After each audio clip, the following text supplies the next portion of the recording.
two people, it's the kids as well who are in the relationship, the parent, the child. But the children doesn't divorce his other parent. The child isn't the one divorcing his other parent. It's the child's mother or father that's divorcing the other parent. Trying to again be solution led, there was a school of thought that said the fundamentals of family court are defined, are based on psychological principles. And so we do, unlike, criminal courts where you're sort of looking at boundaries of people. The criminal court is basically a way of saying when a boundary violation occurs, we should have a penal code in place that makes sure that people are discouraged with the use of punishment from violating other people's boundaries, right? Where the family court is concerned, there's not such a... It's actually led by the Children's Act, which is the best interest of the children, which is not the same as any parent committing a crime. And so it's a more subtle sort of judgment that needs to be made. And there was a body of thought that said that there needs to be much more intervention and involvement of family court professionals, of psychologists, social services, more professional people who understand things like intimate partner violence in a family scenario, and the effect of parental alienation on children. These are the people that should be making judgments about these, because a judge is not a psychologist and is not qualified to make these judgments. It's not that, but the thing is, it's also, just like when we were younger, we probably manipulated our CVs to exaggerate our self, our self-worth in that respect. Parents sometimes exaggerate certain circumstances to get that extra leverage. As well. Have you ever dealt anything like this in your professional capacity, Theo? You see it all the time, don't you? And it's absolutely appalling. And the law is as Yogi was saying, falls sadly short. But it's the best thing we have at the moment.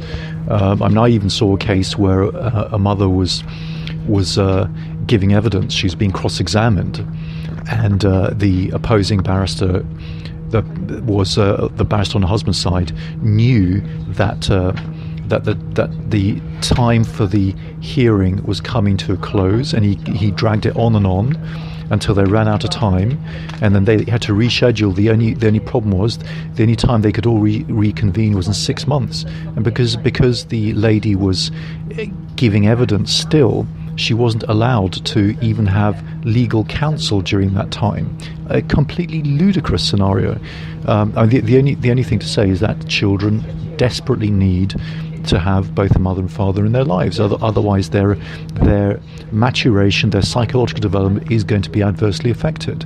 I have an interesting scientific point where it was being discussed on the BBC that in China they have succeeded in breeding a mice which have only the genes of 2 female mice.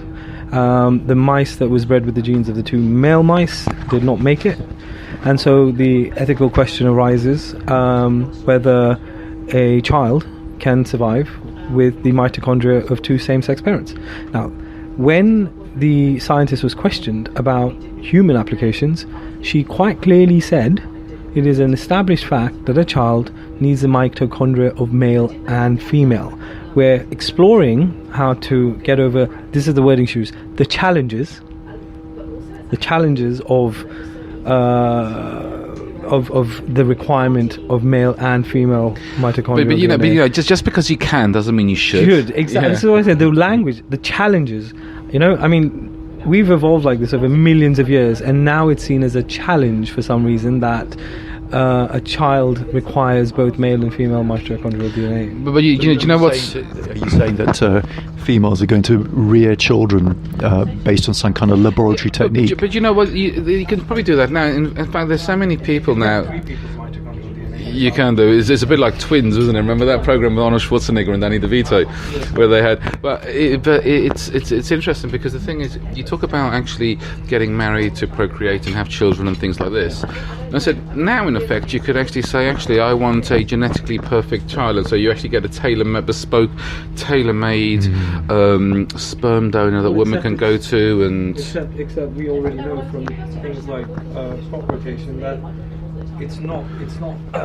Actually, we know from plant genetics that when you the first problem with genetically modified plants was if you got one particular weakness, it affects the entire crop, and you don't have the level of diversity you need for some of the crop to resist that. So, you can say that you are genetically engineering something, but it's compared to the natural evolution to genetically evolved to deal with a multitude of challenges. You don't know what. And then you've got to deal with the epigenetics and of course, of it all, haven't you? What people don't understand is that by genetic engineering of people is actually going to lead to the extinction of the human species. Why? Because if you're trying to achieve the perfect human, then the more artificial intelligence develops, the more faulty involving emotions and decision making is going to be considered, and that's why machines will, if they do think for themselves, will wipe out the human race, or at the very best keep them as some kind of battery hen drones. And indeed, I don't think this podcast would actually be us if we didn't actually bring up Trump in the conversation one more time. And I've said this in the past, and I think I said it even last week. One of our listeners has started the Trump drinking game, hasn't he? Yeah, it has. Yeah, and because I believe, because I think Trump actually looked for genetic perfection, which is why he married Ivana Trump, his first wife, who was this Olympic athlete, who was very attractive, and I think that was his purpose for marrying her rather than love.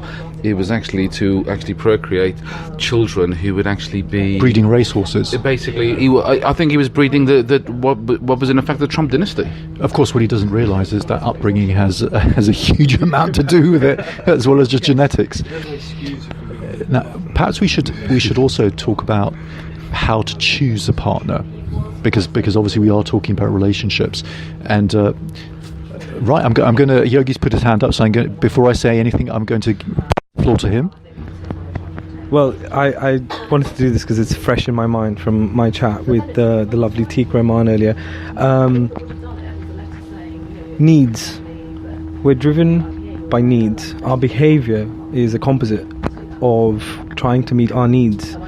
And I'd say the lesson I've learned today is that I've known for quite some time, but subconsciously,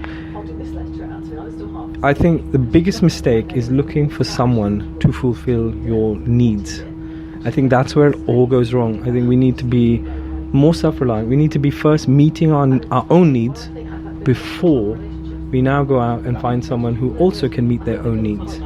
And that's the best premise to have a relationship on. I think that I was very. I think that's great.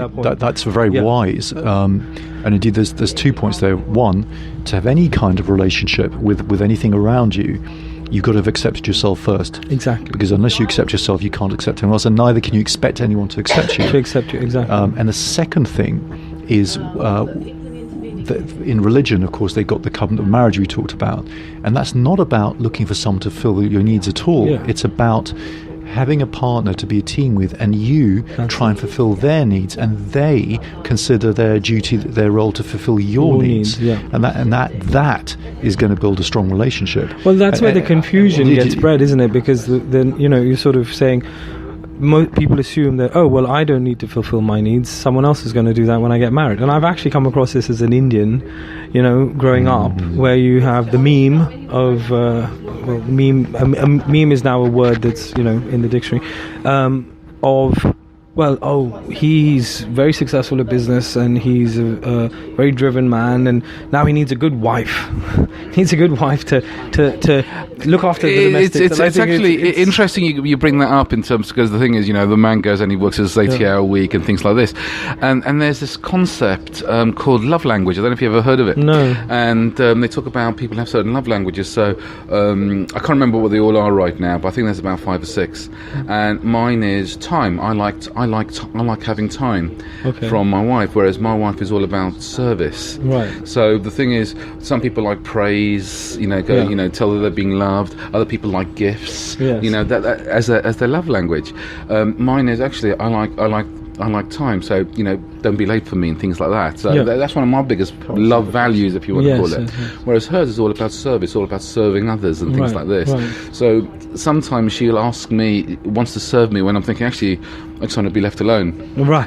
I want my own time now. Yeah, exactly. And it's actually worth actually looking at, guys. If for those, the two people who are listening, no, but for those people who are listening, Google love language. It's there's a very interesting concept in terms of how you two gel together as well. Well, yeah.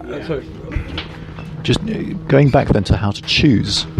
Now, it's quite interesting because for years I've been telling people something with the coaching I developed.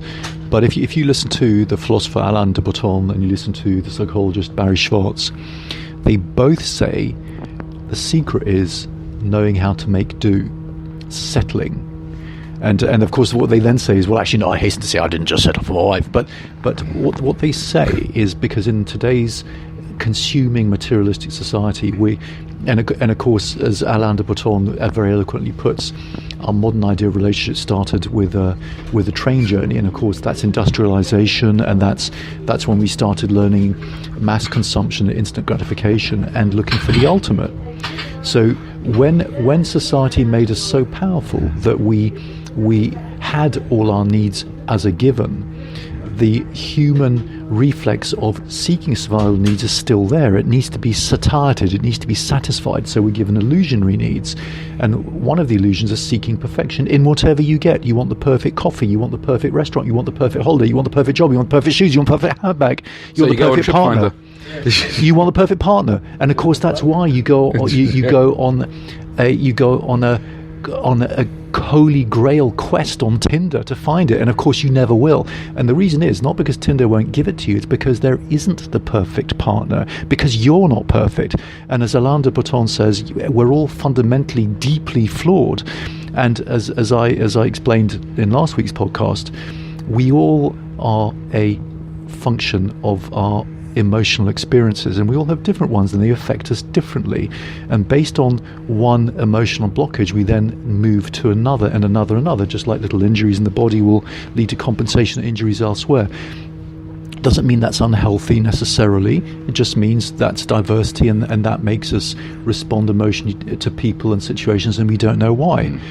Now, that means that it's knowing how to find a good enough partner, not the perfect one. You never will find the perfect one, and if they're perfect, they're going to be too good for you. And so it's understanding first it's being self-aware of your own shortcomings, so you accept yourself. Then it's knowing how to accept someone else. Now here's the thing, as I've said to people, the secret of happiness is not seeking perfection, but knowing how to accept the good enough that doesn't have deal breakers. Because no matter how good someone is, if they have something you just can't stand, that's a deal breaker. It won't work. And if you try and push it, all that'll happen is you'll be eroded by the acid of unhappiness until you become a shadow of your former self. And whereas, of course, you never meet the perfect person, so there's always going to be things you're not keen on. Doesn't matter if they are not deal breakers. Accept it. Yeah, but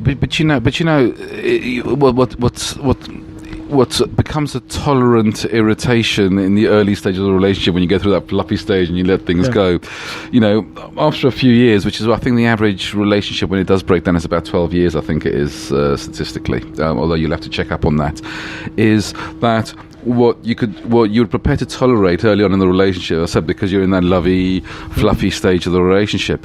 10 years down the line, that little intolerance now becomes it just escalates and it snowballs into something that you can't actually handle anymore.